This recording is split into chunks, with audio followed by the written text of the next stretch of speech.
So guys आपका एक बारी फिर से स्वागत है हमारे डेली रेसलिंग एपिसोड नंबर 955 पर। और आज तो सबसे पहले कांग्रेचुलेशंस टू जे यूसो। आखिरकार इतने इंतजार के बाद उन्होंने फाइनली अपना पहला सिंगल्स टाइटल जीत लिया है। वो भी कोई ऐसा वैसा टाइटल नहीं बल्कि इंटरकॉन्टिनेंटल चैंपियनशिप, जो ना जाने कितने ही हॉल ऑफ फेमस ने जीता है। बट जब वो क्राउड के साथ सेलिब्रेट कर रहे थे मंडे नाइट रॉ के बाद, तो जैकी रेमंड उनका इंटरव्यू लेने फैंस के बीच में ही आ जाती है। जहाँ पहले तो जे यूसो को यू डिजर्व इट की चैंट्स मिल गए, जो डिजर्व भी करते हैं। उसके बाद जे यूसो ये सुनकर रोने लगे, इमोशनल हो गए। उसके बाद अपनी सांसों को संभालते हुए जे यूसो कहते हैं कि भाई बहुत शुक्रिया उस हर बंदे का जिसने मेरी जर्नी में साथ दिया पहले ही दिन से। एंड मैं ये सब अपनी होम कंट्री में कैलिफोर्निया में कर पाया। अब इससे अच्छी चीज और क्या ही हो सकती है। 4 चांद लगा दिया आप लोगों ने। तो गाइस मेहनत करो, क्योंकि आपका मोमेंट एक दिन जरूर आएगा। एंड देन वो सबको हीट बोलने को कहते हैं और कुछ इस तरह मंडे नाइट रॉ का अंत हो जाता है। बाकी अभी तो रुको, मुझे एक कंसर्न है जो अभी आप सबके साथ डिस्कस करना है। तो चैनल को अभी लाइक एंड सब्सक्राइब कर लो और वीडियो को एंड तक पूरा देखना। एंड नाउ आप देख रहे हैं रेसलमैनिक्स एंड सब्सक्राइब करना तो बनता है। वेल गाइस देखो, अब जिस कंसर्न की बात मैं आपसे करने जा रहा हूँ ना, उसका जिक्र मैं पहले ही अपने मंडे नाइट रॉ की वीडियो के एंडिंग में कर चुका था। तो सबसे पहले तो मैं आपको ये बता दूं कि मुझे जे यूसो के जीतने से कोई भी दिक्कत नहीं है, बल्कि मैं खुद बहुत ज्यादा खुश हूँ।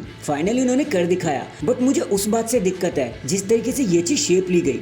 आई मीन सी, अगर आप ध्यान से सोचोगे ना, तो डब्ल्यूडब्ल्यूई इस मैच को एक पेपर व्यू ऑफर कर सकती थी। ना ही उन्होंने जे यूसो एंड ब्रॉन ब्रेकर की राइवलरी को अच्छे से बिल्ड किया। एक टूर्नामेंट हुआ और मैच बुक हो गया और जे यूसो जीत गए, एकदम ब्लिंक ऑफ एन आई जैसा। डब्ल्यूडब्ल्यूई चाहती तो इसे अच्छे से बिल्ड अप कर सकती थी, एक एनर्जी दे सकती थी इस मैच को, लेकिन उन्होंने ऐसा कुछ भी नहीं किया। ऊपर से जे यूसो को टाइटल देने के चक्कर में डब्ल्यूडब्ल्यूई ने ब्रॉन ब्रेकर की फ्यूरी को एकदम से ही डेड कर दिया। आई मीन जो पर्सन एक बार अनस्टॉपेबल समझा जा रहा था, हर किसी को मार रहा था, वो बंदा 1 महीना भी टाइटल अपने पास नहीं रख पाया। और वो चीज काफी अजीब लग रही थी। तो देखो, मुझे जे यूसो को जीतने से तो कोई प्रॉब्लम नहीं है, मैं खुद बहुत खुश हूँ। हम सब इस मूवमेंट का 2 सालों से इंतजार कर रहे थे और वो फाइनली हमें मिल गया। बट डब्ल्यूडब्ल्यूई ने जितने इजी तरीके से कर दिया ना, बस वो मुझे पसंद नहीं आया। चीजें काफी अच्छी की जा सकती थी। तो हैशटैग कांग्रेचुलेशंस जे यूसो, फाइनली आपने कर दिखाया। नेक्स्ट देखो यार, स्मैकडाउन जब से फॉक्स पर आया है ना, तब से ना जाने उन्होंने कितने ही झंडे गाड़ दी व्यूअरशिप एंड रेटिंग के मामले में। But I think USA network की मार तो अब उन पे भी पड़ने लगी, क्योंकि अब 2 हफ्ते हो चुके हैं जब से स्मैकडाउन यूएसए नेटवर्क पर आया है, और अभी से उन्होंने 2 मिलियन का मार्क लूज करना शुरू कर दिया है। और लास्ट वीक स्मैकडाउन को महज 1.725 मिलियन की व्यूअरशिप ही मिली। ऑफ कोर्स स्मैकडाउन की टक्कर सीधा फुटबॉल गेम से भी थी, बट स्टिल यूएसए नेटवर्क पे आकर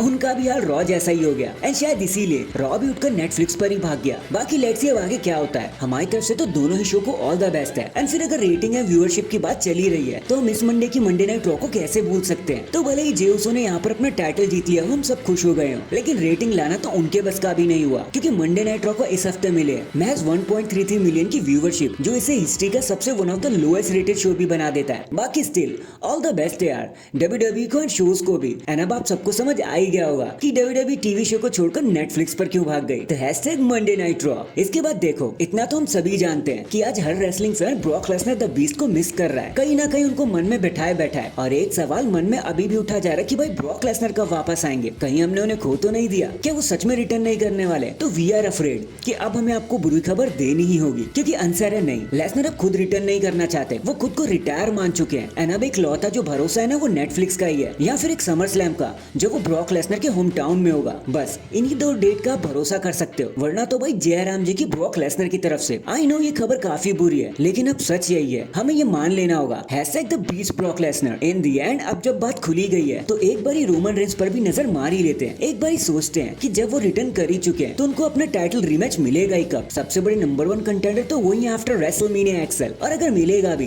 तो फिर कब मिलेगा। तो इसका सीधा सीधा आंसर है कि देखो, इस साल तो बिल्कुल भी नहीं, देखो जरा भी नहीं होने वाला। एंड काफी टाइम तक रोमन रेंस अब टाइटल पिक्चर से दूर ही रहेंगे। और रीजन काफी सिंपल है। पहले तो ये कि ब्लड लाइन रोमन रेंस को जीतने ही नहीं देगी। अगर रोमन रेंस टाइटल पिक्चर पर आ भी जाते हैं, तो सोलो एंड कंपनी उन्हें जीतने नहीं देने वाली। आखिरकार वो भी तो अपना बदला लेगी। सो अगर आप रोमन को एक चैंपियन बनते हुए दोबारा से देखना चाहते थे, तो भाई आपको वेट करना पड़ेगा, और इस बार ही लंबा चौड़ा वेट। तो हैशटैग वेट तो करना पड़ेगा। So that is it guys, अभी के लिए तो बस इतना ही। आप मुझे बताना, क्या ब्रॉक लेसनर को मिस कर रहे हो, या फिर आपको लगता है कि WWE can do it without Brock Lesnar. Comment करके जरूर बताना। एंड अगर चैनल पर नए हैं तो चैनल को अभी लाइक एंड सब्सक्राइब कर दो। बाकी मैं मिलता हूँ आपसे किसी और अपडेट के साथ। अब तक के लिए अपना ख्याल रखें और खुश रहें।